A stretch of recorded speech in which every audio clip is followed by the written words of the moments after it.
Hey everyone, welcome to the first video in my series on how to start and scale your very own Turo business. My name's Giovanna. I've been a Turo host for the past 2.5 years. I have over 350 trips under my belt. So I decided to make these videos to be like a brain dump of my experience and everything that I did to get my business up and running and to keep it going. Um, so if you've ever thought about turning cars into profit, you're in the right place. Now, first thing you want to decide before you even think about purchasing a car is you got to define your goals. Decide how much money you want to make, how much time you can realistically commit to your Turo business. You have to think about pickups, drop-offs, cleaning, and all the admin. There's admin work involved as well. So your answers to these questions will directly influence how many cars you should even consider purchasing. Now, once you've got your goals clear, before you start buying vehicles, you got to make sure your cars actually qualify for Turo. So here's what you need to get started. Now, first, the car must be legally registered and titled in your name or your business name. No rental or salvage titles. The mileage has to be up under 130,000 miles, unless it's a specialty or classic car in great shape. The age limit on the cars is generally 12 years old or newer. And the vehicle must have no open recalls and pass a basic safety check. Now, how do you get cars? There's three main options. One is cash. If you can buy with cash, do it.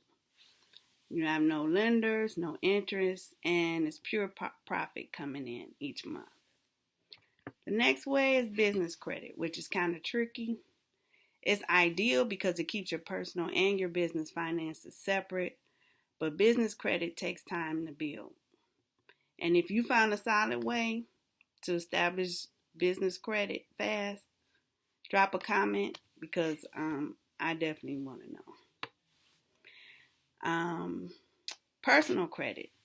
Now, this is the route that I took. It allowed me to buy my first 3 cars with only $100 down.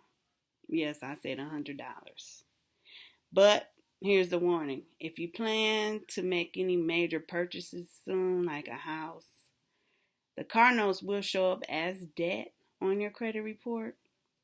And so I already own my home, so I wasn't worried. Now, if you go this route, you're going to have to buy the cars within a few weeks of each other.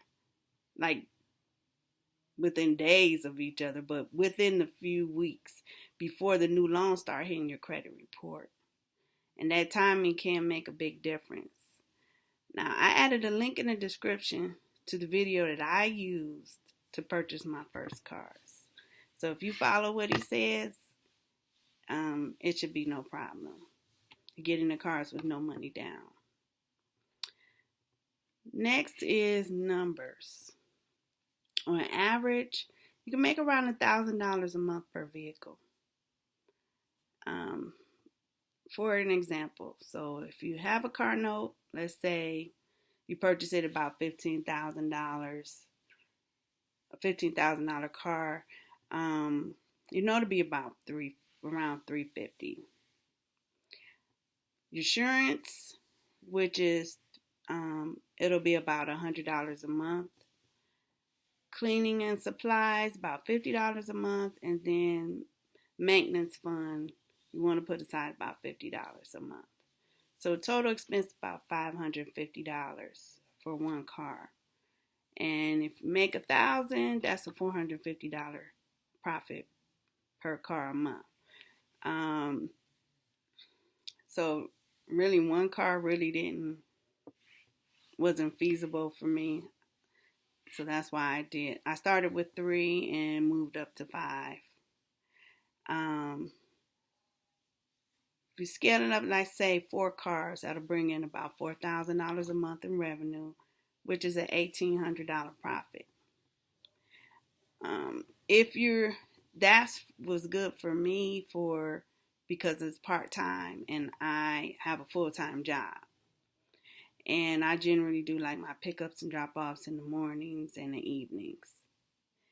Now, if you want to do this full-time, I would aim for 20 cars or more. 20 cars, that's about $20,000 a month in revenue. And the potential, that's about $8,000 in profit at least, which is life-changing income. So now what we want to do is research your local market on Turo. And we're trying to find out which cars actually rent well where you live. So here's how to do it. First, you're going to download the Turo app. Then we're going to input a location. I do the airport. It's 35 minutes from me. For your dates, you're going to make them about 6 months out.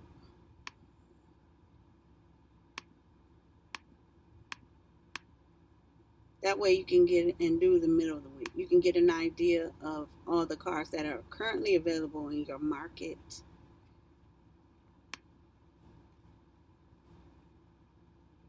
And search.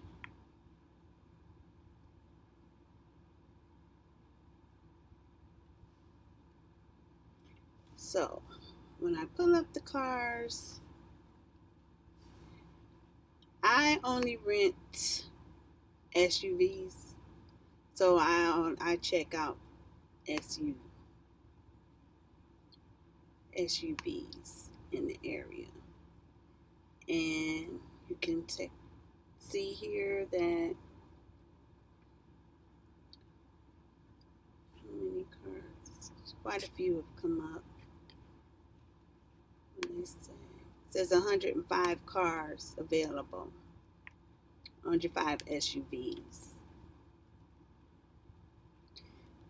I generally look at cars with maybe more than 20 trips. If you see one with more than that, that's even better. Like here's a Chevrolet Trax 2025 with 105 trips. And take note of the cars you see that have a lot of trips.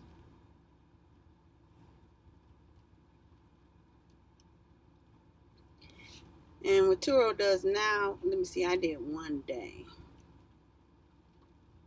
So, 1 day trip. Maybe I might want to do more than 1 day. Let's do a couple days. And see, that brought up 179 cars. Because a lot of people, especially when taking their cars to the airport, they require you rent more than 1 day. So we got 179 cars that came up. So just Cadillac XTC 2017 with 62 trips. And to get an idea of the daily pricing, we'll click there and you will see, okay, so that Cadillac truck is renting $55 a day.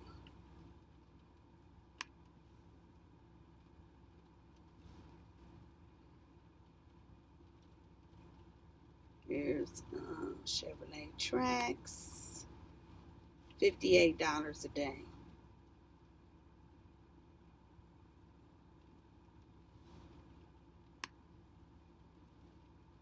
Go down. Here's an Escalade, which is what I would consider the like luxury vehicles. This one is renting for $82 a day. Let me see a bigger one. Range Rover with 100 trips, 2021, $78 a day.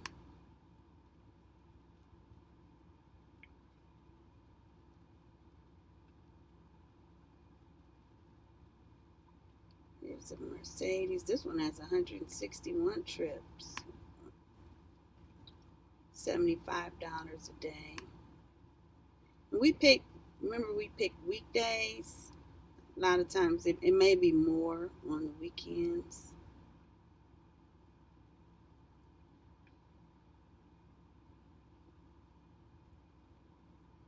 BMW, $90 a day.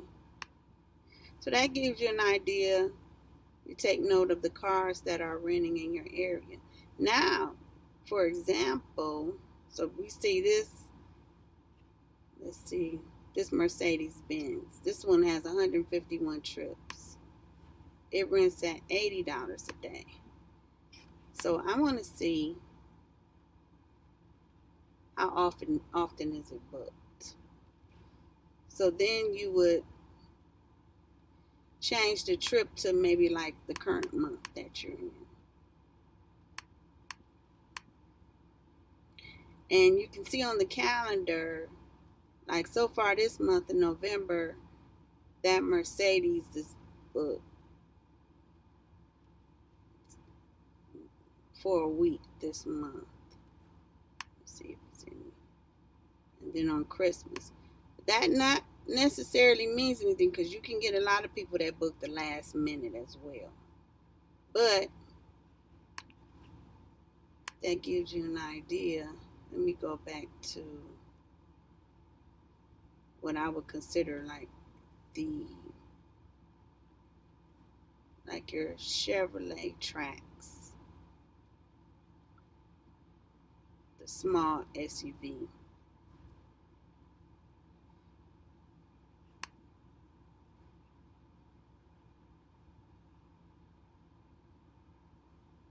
Let's see if this one's rented. Booked up. Like November, I want to see some bookings.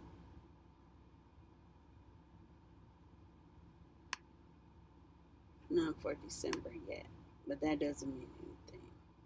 But there's quite a few bookings for the Chevrolet Trax. So that's to get you started on researching the market, to get an idea of what cars do well in the area where you live. Okay, so in my market, here's an idea of like how much the cars rent per day. A small SUV, like for example, I have a Chevy Trax, $45 to $55 a day. The weekly and the weekend amounts can usually charge a little bit more for the weekends. A mid-sized SUV, about $55 to $60 a day. A large SUV, $60 to $70 a day. And then your luxury SUVs, $80 to $100 per day. Luxury SUVs are usually what I call the weekend cars. People like to rent those on the weekends. So they really don't rent them like during the week. The weekends usually start like Thursday or Friday to Sunday or Monday. The small SUVs, those are the ones that are that people will likely rent for maybe like a month at a time, or to go back and forth to work. Maybe their car's in the shop and they just need something to get to and from work. Mid-sized SUVs, the people will rent those as well a lot of times during the week and the weekends. And large SUVs, a lot of times I don't have a large SUV, which is like your 5-seater or more. But usually people ask me about those for going on trips. Now your daily rate, it depends on the type of vehicle, not how much you pay for it. So if you spend $25,000 on an economy SUV, it's still going to rent for $45 to $55 a day. So keep your car note low and choose smart. Now, renters will almost always pick the newer car at the same price. So perceived value matters. Now, when you buy, always get gap coverage. It covers the difference if your car is totaled between the amount you owe and what it's worth, which is usually doesn't match up. So if your car is worth $10,000 and you owe $15,000, the gap coverage is going to pay that $5,000 difference, and it will come in handy, especially if you get like extended warranty, and then you're going no money down. So if they're adding tax and title onto that as well. So most of the time, your car is going to be worth less than what you're actually paying for it. Now, insurance. Turo covers anything that happens to your vehicle while it's being rented. So what they have available is off rental insurance, which currently the company is called Tint, that Turo recommends. And with that insurance, you pay about $100 a month per car.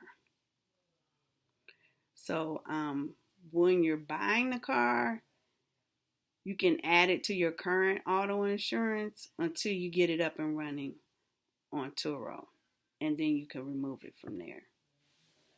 And if you found this helpful, hit the like button, subscribe for more, and drop any questions in the comments below. I read them all. Thanks.